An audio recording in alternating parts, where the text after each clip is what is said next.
வணக்கம் மக்களே. மூட்டு வலியை குறைக்கக்கூடிய சிறந்த உணவுகளை உங்களுக்காக நான் சொல்ல போகிறேன். நிறைய சாப்பிடுங்க, மகிழ்ச்சியாக இருங்க.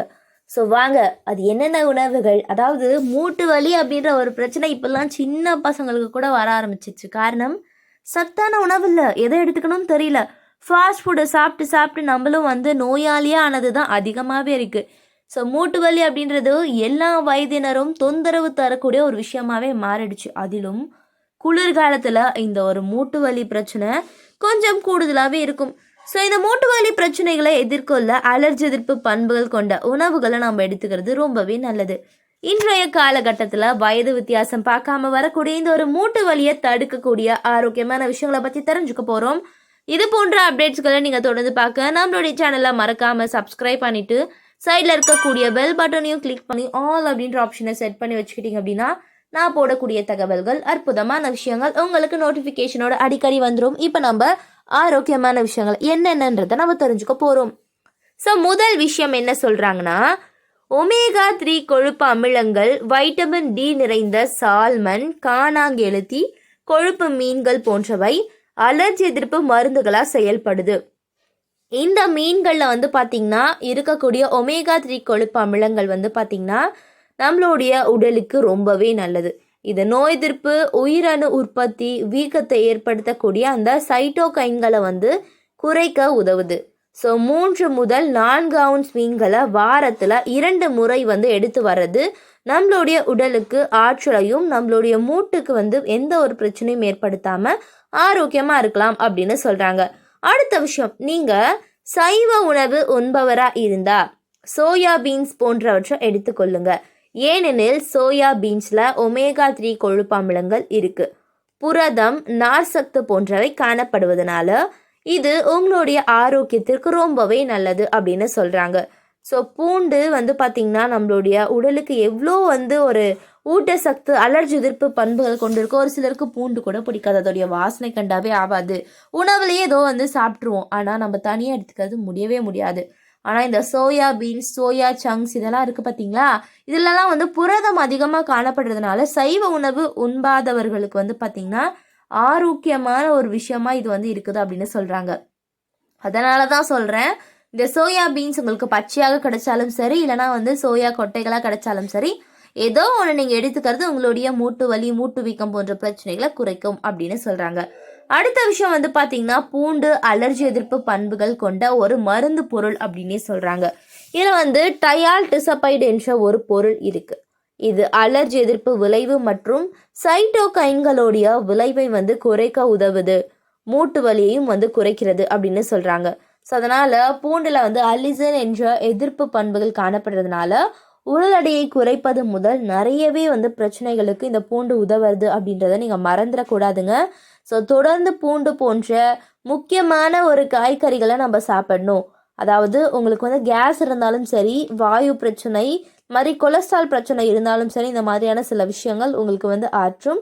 அதனால் பூண்டை உங்களுடைய உணவில் அதிகமாக சேர்த்துக்கொள்ள நீங்கள் எப்போவுமே மறக்கக்கூடாது. அடுத்த விஷயம் என்ன அப்படின்னு பார்த்தீங்கன்னா, இஞ்சி. ஸோ இஞ்சியில் மருத்துவ குணங்கள் மற்றும் அலர்ஜி எதிர்ப்பு குணங்கள் நிறையவே இருக்குது.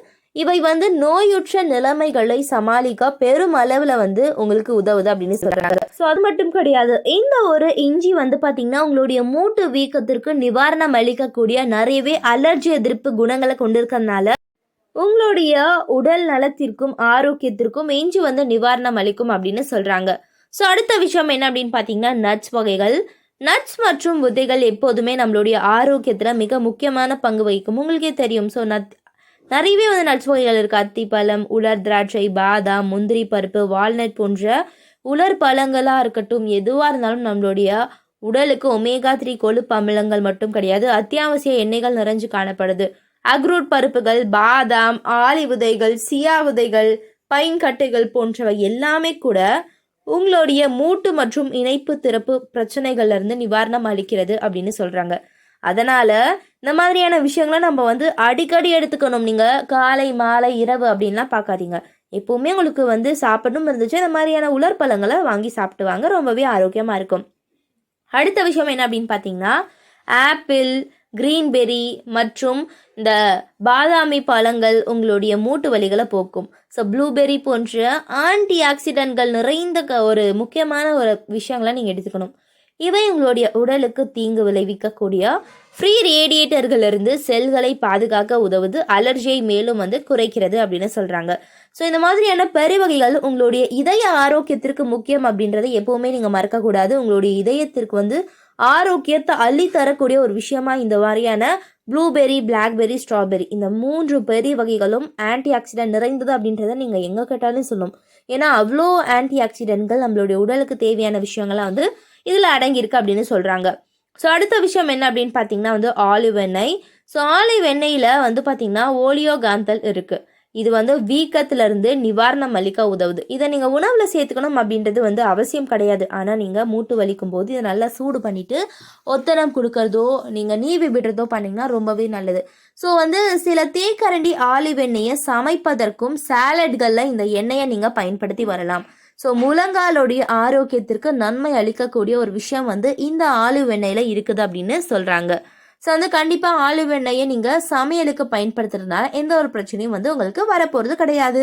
அடுத்த விஷயம் என்ன அப்படின்னு பார்த்தீங்கன்னா, முழு தானியங்களை சத்து வாய்ந்த அலர்ஜி எதிர்ப்பு பண்புகள் காணப்படுது அப்படின்னு சொல்கிறாங்க.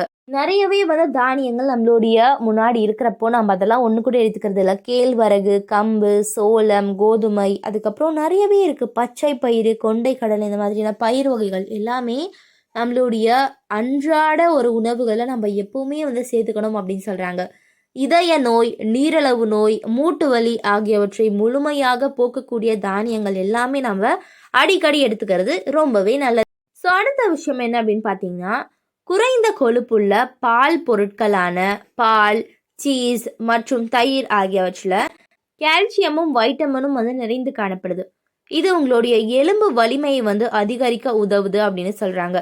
ஸோ கால்சியத்தை உறிஞ்ச வைட்டமின் டி மிகவும் அவசியம். 1 டம்ளர் பால் போதும் உடலுக்கு ஆரோக்கியத்தை கொடுக்கும் அப்படின்னு சொல்கிறாங்க.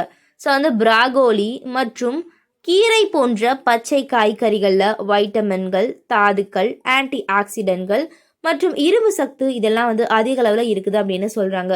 ஸோ பச்சை இலை காய்கறி அப்படின்னாவே நமக்கு ஞாபகம் வரக்கூடிய ஒன்று என்ன சொல்லுங்க, பிராகோலியாக தான் இருக்கும்.